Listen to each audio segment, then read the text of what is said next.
కొత్త వార్తలు ఏమైనా ఉంటే అవి చదువుదాం. ఇవన్నీ చదివిన వార్తలే. సన్న వడ్లకు 500 రూపాయల బోనస్ అన్నది మనం చాలా డీటెయిల్డ్గా డిస్కస్ చేసినాం. మంత్రి శ్రీధర్ బాబు గారి ఫోన్ కూడా తీసుకున్నాం.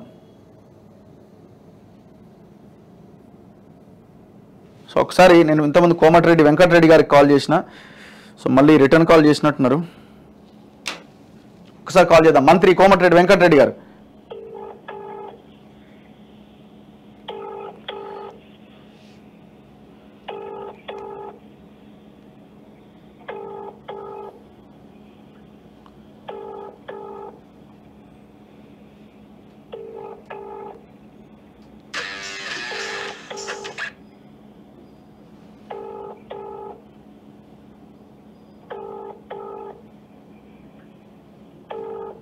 మీరు కాల్ చేస్తున్న వ్యక్తి జవాబు ఇవ్వడం లేదు.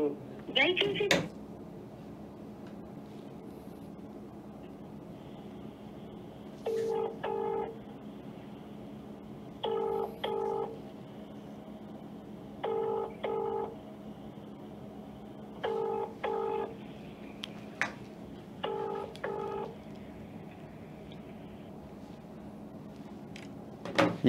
మళ్ళీ మాట్లాడదాం.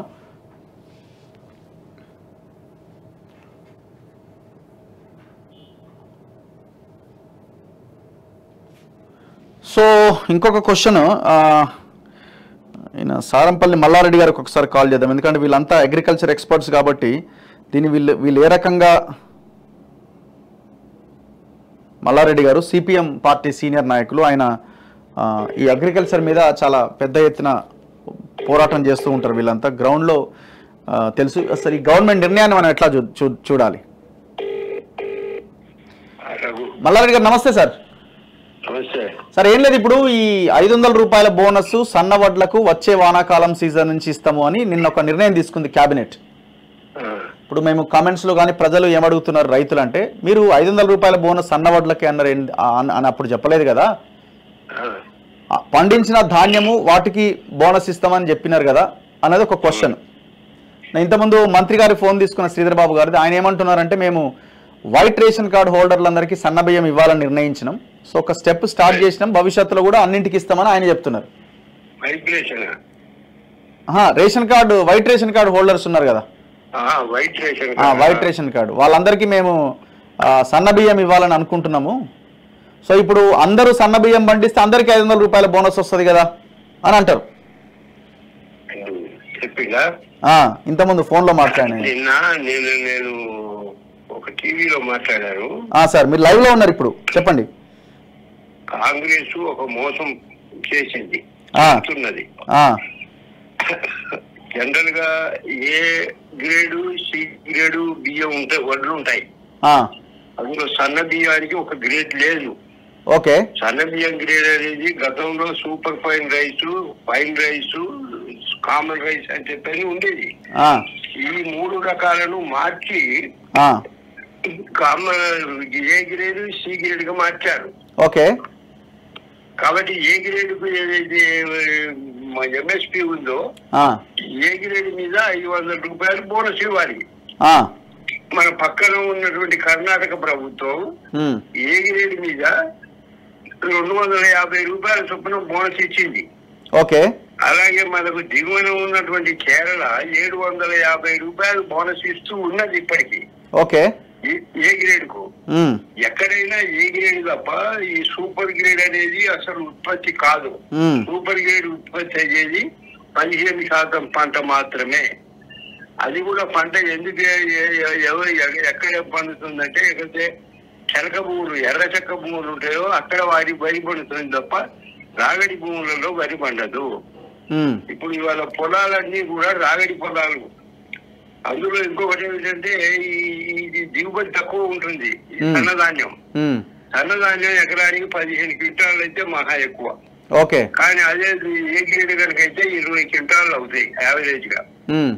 కాబట్టి ఎవరైనా ఏ గ్రేడ్ పెడతారు. అందుకోసం రాష్ట్ర ప్రభుత్వం ఏ గ్రేడ్ కి 500 రూపాయలు బోనస్ ఇవ్వడం న్యాయం, అంతే తప్ప ఇదేది ఇప్పుడు సన్నధాన్యానికి ఇస్తానని చెప్పని మోసం చేయడం అనేది అత్యంత దుర్మార్గం.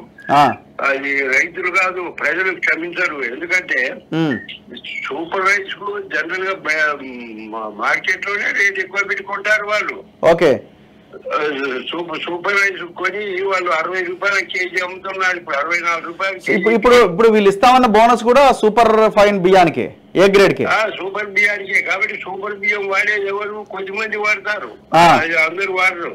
ఓకే, అసలు ఈ శారీరక కష్టం చేసే వాళ్ళు ఎవరు కూడా సన్నధాన్యం వాడరు. ఏదో బిర్యానీ తినేవాళ్ళు, రోడ్ల తిరిగే వాళ్ళు, వైట్ కాలర్ ఎంప్లాయీస్ ఇట్లాంటి వాళ్ళు సన్నధాన్యం తప్ప అసలు ఏ గ్రేడ్ బియ్యం తింటేనే కనీసం ఒక పూట అన్నం అరగకుండా అలా ఉంటుంది అని చెప్పనేటటువంటి ఒక అభిప్రాయం ఉంది. గడక జొన్న అన్నం తినడం కానీ, రాగులు తినడం కానీ, బియ్యం తినడం కానీ ఇది అలవాటు. ఇవాళ 90% పీపుల్ ఏదైతే అన్నం తింటున్నారో ఆ దానికి పెంచాలి. కానీ అది కాకుండా ఎవరు చెప్పారు ఈ చత్తు సలహా ఈ కాంగ్రెస్ ప్రభుత్వానికి? ఇప్పుడు 36 లక్షల క్వింటాలు సేకరించారు, మరొక 36 లక్షల క్వింటాలు సేకరిస్తారు. అంటే మొత్తం 70 లక్షల క్వింటాలు సేకరిస్తారు యాసికి. వానాకాలం 100 లక్షల క్వింటాలు అంటే 1 కోటి క్వింటాలు సేకరిస్తారు. దీనికి అయ్యేది ఎంత? దీనికి మహా అయితే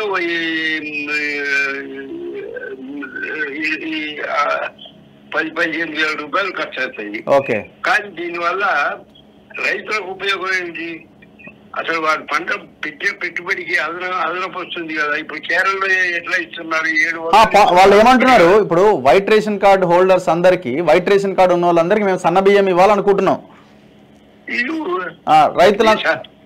రైతులతోనే ఇవ్వడానికి నువ్వు ఉత్పత్తిదారుల దగ్గర నుంచి సేకరించడానికి ఇంకేమిటి?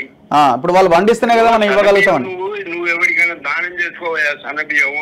కానీ ఉత్పత్తిదారుల దగ్గర సేకరణ గురించి కదా మనం మాట్లాడేది. ఉత్పత్తిదారుల దగ్గర నుంచి సేకరించినప్పుడు ఇప్పుడు నువ్వు 500 రూపాయలు నేను ఏ గ్రేడ్కి ఇవ్వను, సూపర్ రైస్ కి ఇస్తానంటే సూపర్ రైస్ ఎంత పండించారు? అసలు సూపర్ రైస్ పండించినట్టు వాళ్ళ దగ్గర లెక్కలు ఉన్నాయా? మార్కెట్ మీద వచ్చిన సూపర్ రైస్ కి ఇస్తావు.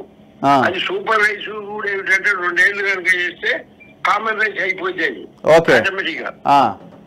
అందుకోసం మంత్రులు చెప్పేది మీరేం డిమాండ్ చేస్తున్నారు సార్? అంటే మీరేం డిమాండ్ చేస్తున్నారు? ఏం చేయాలి ఇప్పుడు గవర్నమెంట్? డిమాండ్ చేసేది మంత్రులు తమ విధానాన్ని మార్చుకోవాలి. క్యాబినెట్ లో ఏ గ్రేడ్ రైస్ కు 500 రూపాయలు ఇవ్వాలి. ఏ గ్రేడ్ కే కాదు, వాళ్ళు 10 సరుకులు చెప్పారు. పసుపుకు, మొక్కజొన్నలకు, జొన్నలకు, వేరుశనగకు, వాటన్నిటికి కూడా బోనస్ చెప్పారు. అవన్నీ ఇంప్లిమెంట్ చేయాలి. అయితే వాళ్ళు ఎవరినంటే మేము వచ్చే సంవత్సరం చేస్తామంటే సరే అని చెప్పని మనం అనుకున్నాం. ఎందుకంటే ఇది అర్థవసరంగా ఉంది కదా, ఈ వచ్చే వానకాల పంటలో చేస్తారని. వాళ్ళు మొత్తం 10 పంటలకు ధరలు నిర్ణయించి మేనిఫెస్టోలో ప్రకటించారు. అవును, నేను నీకు ఆ ధరలు చెప్పమంటే చెప్తాను ఇప్పుడే. అందుకోసం ఆ మేనిఫెస్టోలో ప్రకటించిన ధరలను వచ్చే వానాకాలం నుంచి అమలు చేయాలి. సన్నధాన్యం, దొడ్డు ధాన్యం అనేటటువంటి మీనమేషాలు లెక్క పెట్టకూడదు. ఇలా రైతాంగాన్ని కనుక ఇప్పుడే కనుక మీరు మోసం చేస్తే ఆదిలోనే హంసలాగా ఉంటుంది. అందుకోసం నిన్న రైతు సంఘాల సమావేశం జరిగింది కోదండరెడ్డి నాయకత్వాన. అందులో కూడా చాలా స్పష్టంగా చెప్పాము నిన్ననే. ఇప్పుడు మీరు అంటున్నది ఏంటంటే సన్న దొడ్డు అని కాకుండా ఏ గ్రేడ్ రకమైన దొడ్డు బియ్యానికి మీరు 500 రూపాయలు బోనస్ ఇవ్వాలంటారు. 500 రూపాయలు ఇవ్వాలి.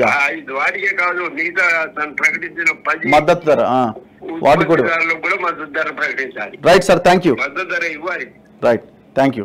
సో ఇది సారంపల్లి మల్లారెడ్డి గారు, ఆయన సిపిఎం సీనియర్ నాయకులు. అగ్రికల్చర్ మీద, వ్యవసాయం మీద పూర్తి పట్టున్నది. వాళ్ళు దశాబ్దాలుగా పోరాటం చేస్తున్నారు. సో ఈ వచ్చే వానాకాలం సీజన్ నుంచి సన్న వడ్లకి బోనస్ ఇవ్వడం అన్నది పెద్ద బోగస్. ఇది ఇంతకంటే ఇది లేదు. సో అసలు ఆ పంట పండించేది ఎవరు, ఆ రకమైన బియ్యాన్ని కొనుగోలు చేసేది ఎవరు? ఇది బయటి మార్కెట్లోనే మంచి ధర బలుకుతా ఉన్నది. మీరు కొత్తగా బోనస్ ఇచ్చేది ఏంటన్నది వినబడతా ఉన్నది. సో మీరు ఏదైతే హామీ ఇచ్చిర్రో ఏ గ్రేడ్ రకానికి 500 రూపాయల బోనస్ ఇస్తాం పండించిన ప్రతి గింజకని ఏదైతే అన్నారో దాన్ని అమలు చేయాలి. దాంతోపాటు మిగతా పంటలు, పసుపు కానీ, మొక్కజొన్న కానీ, మిగతా వాటికి మీరు మీ మేనిఫెస్టోలో పెట్టారు, వాటికి కూడా ప్రకటించాల్సిన అవసరం ఉందన్నది డిమాండ్. ఖచ్చితంగా చేయాల్సిందే, అది న్యాయమైన డిమాండ్ అది.